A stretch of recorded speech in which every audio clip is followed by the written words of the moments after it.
Hello दोस्तों, welcome back to my channel. और आज मैं जिस मूवी को एक्सप्लेन करने वाली हूँ उसका नाम है द डीमन डिसऑर्डर।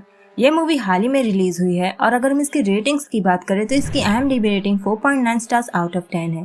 तो दोस्तों, अगर आपको मेरा मूवी एक्सप्लेनेशन वीडियो पसंद आए तो प्लीज से मेरे वीडियो को लाइक और मेरे चैनल को सब्सक्राइब करके मुझे सपोर्ट करें मेरा 1K सब्सक्राइबर फैमिली पूरा करने के लिए। तो देर नहीं करते और बढ़ते अपने मूवी एक्सप्लेनेशन की ओर।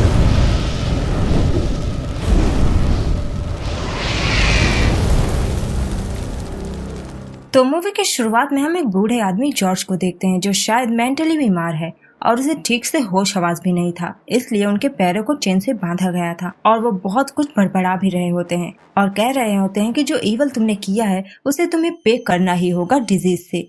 और जैसे ही वो झटके से किसी का हाथ खींचते हैं, फिलिप की यहाँ नींद खुल जाती है क्योंकि ये तो सिर्फ उसका एक नाइटमेयर था जिसमें वो अपने पिता को देख रहा था। और हम देखते हैं कि फिलिप एक काफी ओल्ड कॉटेज में रह रहा था और वहीं पर एनिमल्स का बांध भी उन्होंने बना रखा था, जिसमें सुबह सुबह फिलिप का भाई जैक एक गाय के डिफॉर्म बछड़े को देख रहा था जो कि खून से लथपथ था और दर्द में तड़प रहा था, इसलिए फिलिप वहां उसे देखने के लिए आया था। तब जैक को मजबूरन उस बछड़े को शूट करके मारना पड़ता है ताकि उसे दर्द से मुक्ति मिल जाए। जिसके बाद हम ग्रैहम को देख पाते हैं जो कि फिलिप और जैक का ही एक भाई था जो उनसे दूर हो चुका था और गैराज में आकर रह रहा होता है अपने पास्ट ट्रॉमा को भुलाने के लिए। और हम देख पाते हैं कि ग्रैहम अपने दर्द को भुलाने के लिए दवाइयों पर निर्भर था, लेकिन भले ही वो उनसे दूर हो चुका था, वो शायद अपने छोटे भाई फिलिप को बहुत ही ज्यादा प्यार करता था और इसीलिए उसने उसकी याद में एक केक लाकर फ्रिज में रखा हुआ था क्योंकि फिलिप उस दिन 28 वर्ष का हो चुका था। जिसके बाद हम कोल को देख पाते हैं जो ग्रैहम के ओल्ड फ्रेंड मैक्स की बेटी थी और वो भी उस वक्त मैकेनिक का काम सीख रही होती है। और कोल उस दिन आने के बाद ग्रैहम से कहती है कि उसे इस जगह पर नहीं रहना चाहिए, अगर वो चाहे तो वो उसके डैड के ऑफिस में आकर सो सकता है। लेकिन ग्रैहम को ये मंजूर नहीं था क्योंकि वो गैराज उनके एंसेस्टरल प्रॉपर्टी थी, वो किसी और पर निर्भर नहीं होना चाहता था। और तभी आकर जैक वहाँ पर पहुँच जाता है अपने गाड़ी के साथ, जो हमेशा बिना दारू पिए नहीं रहता था। और कोल तब उसे देखते ही बिल्कुल से डर जाती है और उसके हाथ से सामान भी छूट जाता है। और ग्रैहम भी तब सोचता है कि कहीं ये नशे में कोई सीन न क्रिएट कर दे कोल के सामने ही, इसलिए वो कोल को घर भगा देता है।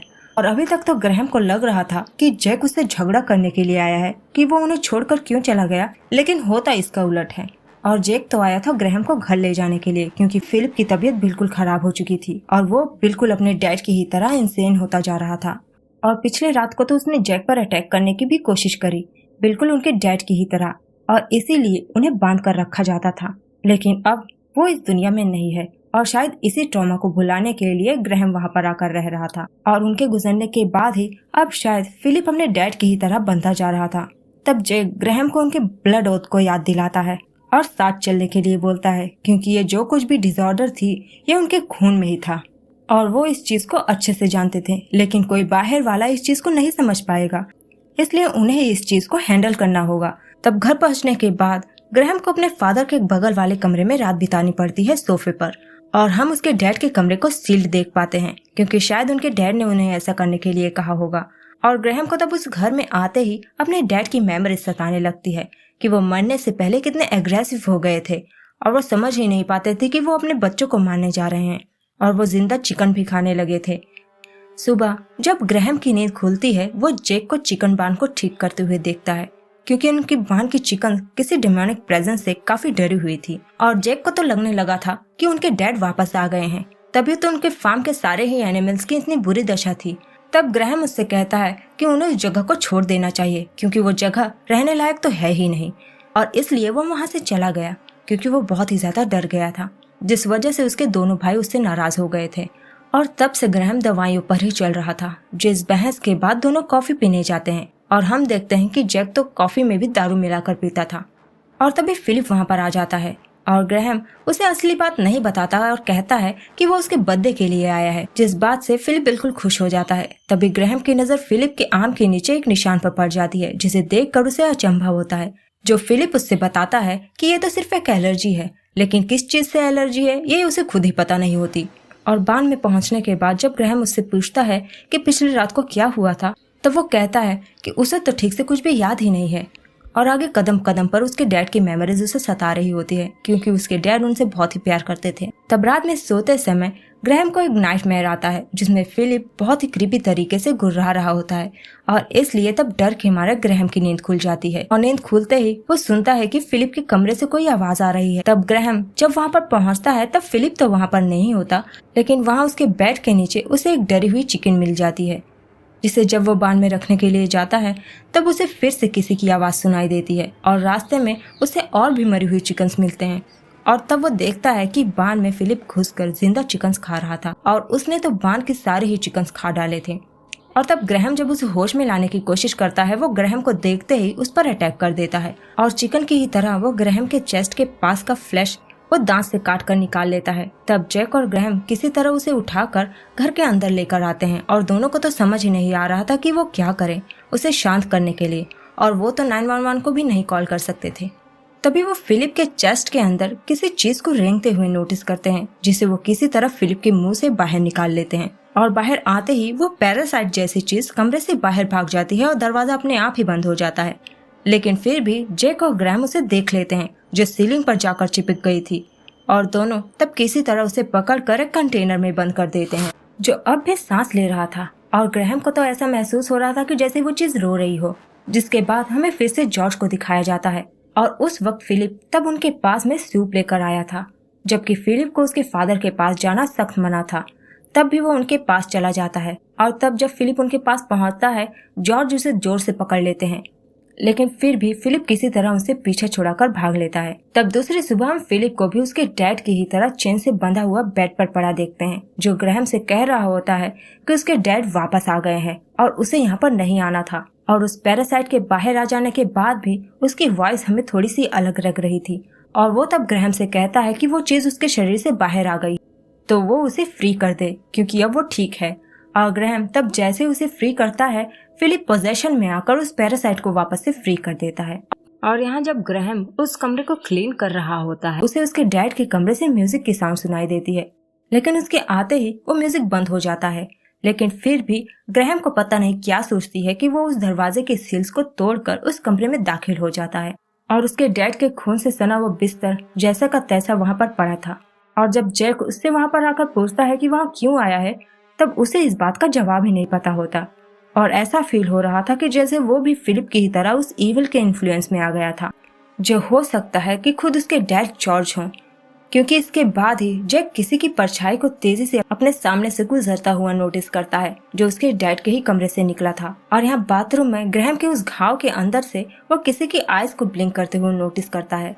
और यहाँ जैक जब अपने डैड के कमरे में एंटर होता है वो हेलुसिनेट करने लगता है कि उसके डैड बिस्तर पर पड़े हैं और ग्रैहम एक तकिए से उनका दम घोटकर उन्हें मार डालता है, लेकिन वो नहीं मरते और वो पोजेस्ड थे, इसलिए वो तुरंत ही ग्रैहम पर अटैक करके उसे जान से मारने लगते हैं। तब जैक तो वहाँ पर खड़ा होकर सिर्फ उन्हें देख रहा था, लेकिन कुछ भी नहीं कर रहा था ग्रैहम को बचाने के लिए।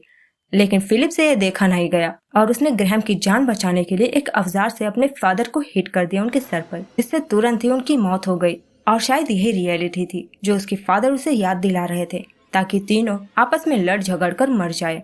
और होता भी वही है। जैक तब उनके इन्फ्लुएंस में आकर रियलिटी में फिलिप को जान से मारने की कोशिश करता है, क्योंकि उसने डैड को इसी तरह मारा था। तब फिलिप को बचाने के लिए ग्रैहम वहाँ पर आकर पहुँच जाता है और वो जैक को मारकर बेहोश कर देता है। और दोनों तब समझ जाते हैं कि जैक पॉजेस हो चुका है और इसलिए अपनी जान बचाने के लिए ग्रैहम फिलिप को लेकर अपने गाड़ी से निकल लेता है। लेकिन तभी रास्ते में फिलिप को बहुत ही ज्यादा ब्लीडिंग होने लगती है और इसलिए उसे गैरेज की ओर लेकर जाना पड़ता है, जहाँ पर पहले से ही मौजूद थी कोल, जिसने अपने दम पर एक गाड़ी को रिपेयर कर दिया था। वो आराम से बैठकर म्यूजिक सुन रही थी और स्मोकिंग कर रही थी। और तब वो फिलिप की हालत देखते ही एम्बुलेंस को बुलाने की सोचती है, जिसके लिए दोनों ही इसे मना कर देते हैं। और इस दौरान ग्रैहम अपने ऑफिस में जाकर उस चीज को नाइफ से निकालने की कोशिश करता है और तभी कोल के पास बैठा फिलिप पॉजेस्ड हो जाता है और कोल तब डर के मारे ग्रैहम के पास ऑफिस में जाकर घुस जाती है, जहाँ पर कुछ ही पल में सारी ही ऑफिस की चीजें हवा में उड़कर उन पर हमला करने लगती हैं और हमला शांत होने के बाद ही लाइट भी फ्लिकर करने लगती हैं। और इसी दौरान जैक वहाँ पर आकर पहुँच जाता है और ग्रैहम को गन पॉइंट पर ले लेता है, जबकि वो उसे तो क्या किसी भी इंसान को नहीं मार सकता था। और फिर दोनों कुछ देर सोचने समझने के बाद वो दोनों कोल को ऑफिस के अंदर भेज देते हैं सेफ्टी के लिए और ये दोनों पूरे गैराज में फिलिप को ढूंढने लगते हैं। तब फिलिप कुछ ही देर बाद पॉजेस्ड हालत में उन्हें उल्टा दीवार पर लटका हुआ मिलता है और तब वो दोनों उसे किसी तरह नीचे उतारते हैं और उसके हाथों पैरों को चेन से बांध देते हैं। और ये डेफिनेटली उसके डैड थे जो ग्रैहम और फिलिप से अपनी मौत का बदला लेने के लिए आए थे। तब इस बात को समझने के बाद ही जैक के दिमाग में क्रूसीफिक्स लटकाने का आइडिया आता है उन्हें शांत कराने के लिए, क्योंकि उसके डैड जीसस क्राइस्ट को मानते थे। और इसके बाद ये दोनों कार के अंदर कुछ डिस्कशन करते हैं, लेकिन फिर भी उन्हें समझ नहीं आ रहा था कि क्या किया जाए। लेकिन फिर भी उन दोनों को कुछ तो करना ही था, इसलिए वो फिर से फिलिप के पास जाते हैं और मैं भी उस पैरासाइट को निकालने के लिए। लेकिन तभी उनके यहाँ पुलिस दस्तक दे देती है और तब जल्दी से जल्दी वो दोनों मिलकर पॉजेस्ड फिलिप को एक कमरे में ले जाकर छोड़ आते हैं। और जैक जाकर ऑफिस में घुस जाता है कोल के पास उसे शांत रखने के लिए, ताकि वो पुलिस के सामने दिखाई न पड़े। और ये कॉप्स को बुलाने का आइडिया कोल का ही था, जो उसने ऑफिस के लैंडलाइन फोन को इस्तेमाल करके किया था। तब ग्रैहम जाकर आगे का मोर्चा संभालता है, जहाँ पर 2 कॉप्स आए थे, ऑफिसर पीटर और ऑफिसर टेरी। अब पहले तो वो उन्हें रोकने की बहुत कोशिश कर रहा था कि वो अकेला ही रहता है और उसने तो फोन नहीं किया है, लेकिन फिर भी वो ऑफिसर्स अंदर आकर चेक करना चाहते थे। तब इस दौरान फिलिप के आर्म के पास से चीरकर वो पैरासाइट बाहर आ जाता है, जो अब काफी बड़ा हो गया था। और वो चीज तब रेंगते हुए बाथरूम में जाकर छुप जाता है, जो धीरे धीरे ह्यूमन फॉर्म में बदलता जा रहा था। और यहाँ पुलिस एक आवाज सुनते ही जबरन अंदर घुस आते हैं और चारों तरफ चेकिंग करने लगते हैं कि कहीं कुछ गड़बड़ तो नहीं है, और साथ ही वो उस फोन को भी ढूंढने लगते हैं। तब पीटर ऑफिस की ओर जाने लगती है और टेरी चेकिंग करने के लिए गलती से फिलिप के कमरे में घुस जाता है, जहाँ पर वो फिलिप को डरा हुआ देखता है। और जैसे ही बाथरूम में जाता है वो पैरासाइट उसके सर को दीवार पर पटक पटक कर उसे स्मैश करके मार डालता है। और टेरी की चीख सुनकर जब पीटर उस कमरे में भागती हुई जाती है, जैक मौका देखकर पीटर को सर पर नॉक करके बेहोश कर देता है। लेकिन इस दौरान उसके रिवॉल्वर से चली गोली उसके पैर को घायल कर देती है, जिसके बाद सब एक साथ आ जाते हैं, लेकिन वो पैरासाइट उन्हें कहीं भी नहीं मिलता। तब कोल को तो प्यास लगी थी, इसलिए वो वेंडिंग मशीन के पास ड्रिंक लाने के लिए जाती है और कोल तब वहीं पास में पैरासाइट को देख लेती है, जो उसके बिल्कुल करीब आता जा रहा था। तब ग्रैहम कोल को वहां से भगा देता है और यहाँ वो सब उस क्रीचर को डेड समझ रहे होते हैं, जो रो रहा था कि उन दोनों ने उन्हें क्यों मारा। तब सीन पास्ट में जाती है, जहाँ पर उनके डैड चाहते थे कि जब वो पूरी तरह से एक मॉन्स्टर में तब्दील हो जाए तब उसके बेटे उसे अपने हाथों से मार दे और बिल्कुल भी ना कतराए। और यही बात सोच के प्रेजेंट में ग्रैहम उस पैरासाइट को खत्म कर देता है शूट करके। लेकिन मामला यहीं पर खत्म नहीं हुआ, क्योंकि वैसा ही एक पैरासाइट ग्रैहम के अंदर पनप रहा था। इसलिए वो अपने भाइयों को बचाने के लिए एक कमरे में घुसकर दरवाजा बंद कर लेता है और अपने चेस्ट पर गोली मारकर वो अपने साथ साथ उस पैरासाइट को भी खत्म करने जा रहा था। लेकिन समय रहते जैक दरवाजा तोड़कर एंटर हो जाता है और वो एक औजार से उस पैरासाइट को उसके चेस्ट से निकाल लेता है और उस चीज को शूट करके खत्म कर डालता है। और तब जाकर ग्रैहम की किसी तरह जान बच पाती है। लेकिन आफत यहीं पर खत्म नहीं हुई थी, क्योंकि तभी वो पुलिस की गाड़ी की सायरन सुन पाते हैं और जल्दी से वहां से निकलने की कोशिश करते हैं, क्योंकि वहां पर एक ऑफिसर की डेथ हुई थी और अगर वो बताने की कोशिश करेंगे कि ये काम उन्होंने नहीं किया तो वो ऑफिसर्स उनकी कोई भी बात नहीं सुनने वाले थे। इसलिए वो लोग वहां से जाना ही ठीक समझते हैं उस वक्त। और अंत में हम देख पाते हैं कि वो पैरासाइट अब भी उनके कॉटेज में रेंग रहा होता है और हम वहाँ पर किसी को भी नहीं देख पाते। और इसी के साथ ये मूवी यहीं पर एंड हो जाती है। तो दोस्तों, हो सकता है जॉर्ज के ब्लड लाइन में ही ये डीमन डिसऑर्डर डिजीज था। मतलब कि पूरी मूवी में उसके डैड इस चीज को एक डिजीज ही बोल रहे थे, जो शायद ज़ोंबी वायरस की तरह फैलता था अटैक करने के बाद, जैसे कि जॉर्ज से फिलिप को फैला था और फिलिप से ग्रैहम को। हमें भी एंड में जैक तक भी ये चीज फैल चुकी थी, क्योंकि एंड में हम जैक के दारू की बोतल ही देख पाते हैं उस पैरासाइट के आसपास। और या फिर ऐसा भी हो सकता है कि वो पैरासाइट उन भाइयों के गिल्ट का एक मेटाफोर था, क्योंकि उनके दिल में हमेशा ये गिल्ट था कि उन्होंने अपने डैड को मारा था। और मैं भी उनके दिल में ये सोच चल रही होगी कि उनके डैड उनसे बदला लेने के लिए आएंगे अपने मौत का। और इसी के साथ हम अपने एक्सप्लेनेशन को यहीं पर एंड करते हैं। तो मिलते हैं नेक्स्ट वीडियो में, तब तक के लिए goodbye, take care and thanks for watching.